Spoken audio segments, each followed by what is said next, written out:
on minimum wage, that it should be equivalent to what minimum wage would buy you 50 years ago. Why not? Why is it unreasonable that it should at least maintain its purchasing power? How am I being so outrageous, and how is that so radical or so liberal? That it doesn't make any sense to me. And yet people want to say, well, it's the minimum wage workers. If we give a $5 an hour wage, it's going to cause inflation. I mean, they're going to have to charge $5 for a burger. Tough. A lot of places charge $5. Plenty of it. 5, 7. You go to a restaurant, you got to leave a tip and all that. I mean, what the hell? So it's just a nonsensical issue that people can't fixate on these stupid little trivial things. They got to see the big picture. And let's talk about progress. Is progress subjective? Yes, it is. What are we talking about? Are we talking about progress on repairing our highways, or are we talking about social economic progress? And what I want to talk about is social economic progress. And why do I talk social? Oh, he's saying social. He must be a socialist. No, I'm not a socialist. I'm not a communist. I am actually a free market guy. I'm a supply and demand guy. I know how capitalism works according to all the great capitalists out there. Your Milton Friedmans, your John Maynard Keynes, your Adam Smiths out there, your Max Kaisers out there. All these guys, the guys at Max Kaiser, Mitch Firestein, all these kind of guys, these guys that he has on his show, they know right from wrong. They'll tell you the same thing.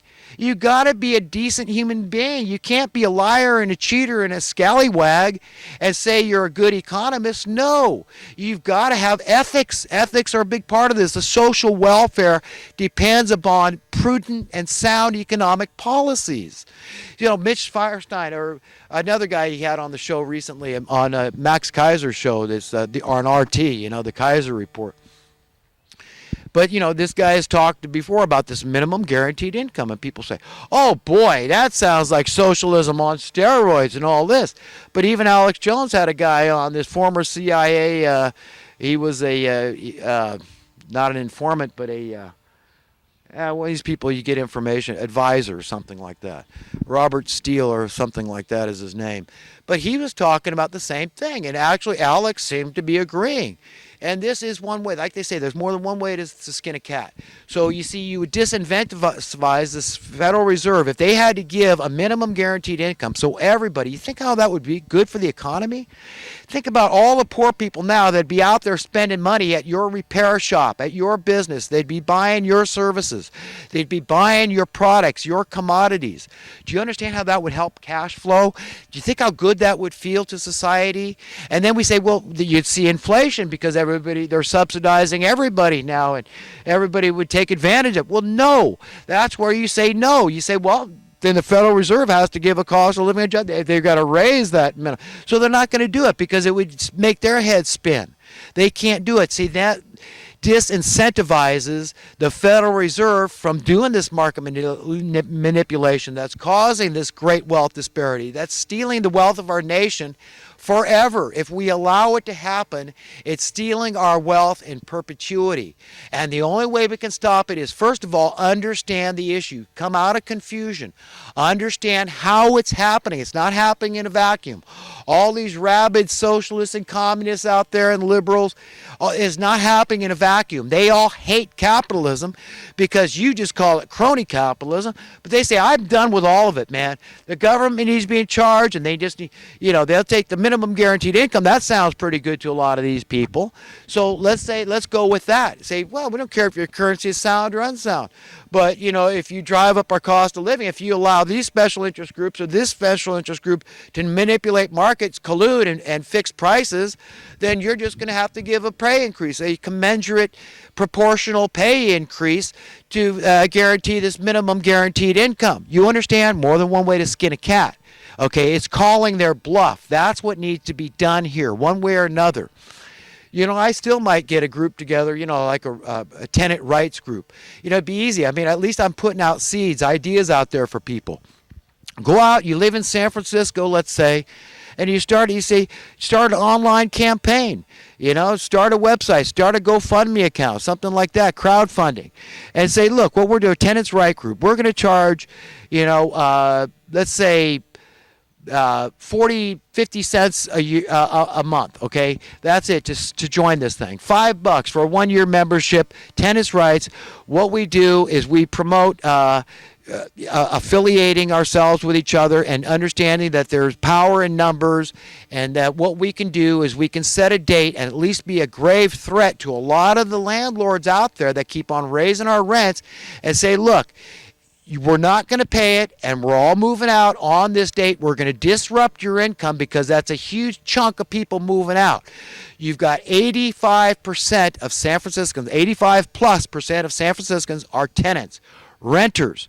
Understand, this is what's coming to the rest of California.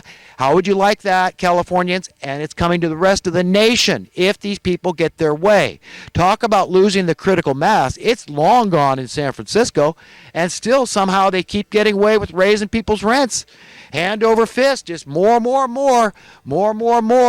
You know, and then the tenants say, out of desperation, they rented B&B, what do they call that, online thing where they get people coming from other countries, and they say, well, it's cheaper to stay at your apartment at $200 a night than to stay at a hotel. And this is what tenants are doing to survive. So it just is dog eat dog, social Darwinian economics, where if you can't beat them, you join them. And people are trying to survive, so they're forced into joining them. That's what they want. They want you to just become more and more evil like them, just so you keep on sending more and more money to the mortgage holders, to the Federal Reserve Bank, pay more taxes. The power to tax is the power to destroy, and they're going to destroy you. Eventually, you're going to get old. You're not going to be able to be as resourceful at gaining those dollars, those numbers to pay those bills.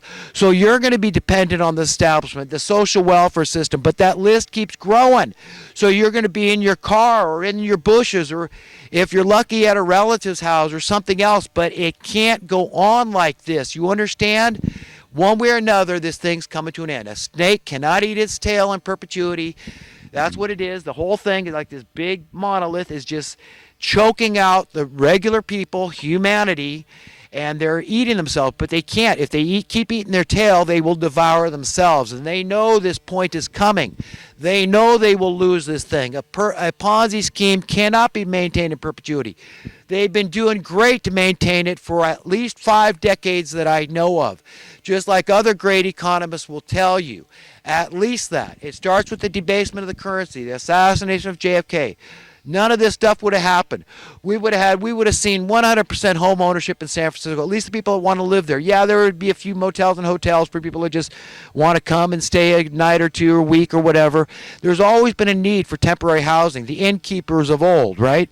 We all know that. So I'm not trying to take away from landlords who'd like that, the innkeeper.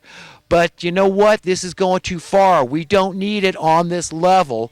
And in order to turn this around, like I said, the first step is knowing the problem. Understand how you're being taken, how you're being duped, and how this problem keeps getting worse, and how you yourself are a part of it, and how we've got to stand against it individually and collectively, enlighten each other, have discourse, converse, have discussion, enlighten one another, and like metal sharpens metal, like King Solomon talked about, you get more powerful. You come out of Babylon, you come out of confusion, and you confront this thing head on. You don't need to fixate it to the point where you're sinking in the storm and you just abandon it and you say, no, I've got to be indifferent. I've got to be unprincipled because I can't deal with it. It just makes my head hurt. So don't talk to me about serious issues. Don't talk about politics or business or finance or any of these things, because it all just makes my head hurt and upsets me while you quietly go along with it. You're indifferent and complacent. But remember, again, you don't have to answer to me or to anybody else, but you will answer to God. If you've stepped out the bounds of common decency, outside the bounds of the golden rule, where you stop treating people the way you want to be treated, then there will be some splaining to do. And that's what we all need to ask ourselves. Are we ready? Don't worry about him, what he's going to do. You worry about you. What are you going to do? Are you ready to be born into a world that God says this is the way it should be at birth? This is my planet, says the Most High God. You are my child, and it's all yours. That includes the infrastructure, everything. You're beholden only to me.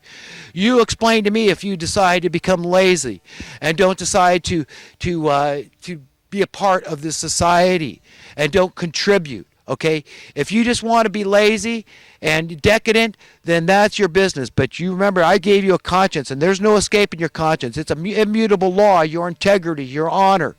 You need to stand before me and be ready for that. So all of us, individually and collectively, need to start doing that and become empowered and be ready for this new age, this ushering in of a world that's free from all the tyranny, all this oppression, and understand to be free from these money masters what it's going to take, because we could do it right here and now. You know, Jesus said, he said, what I have done every man can do and more.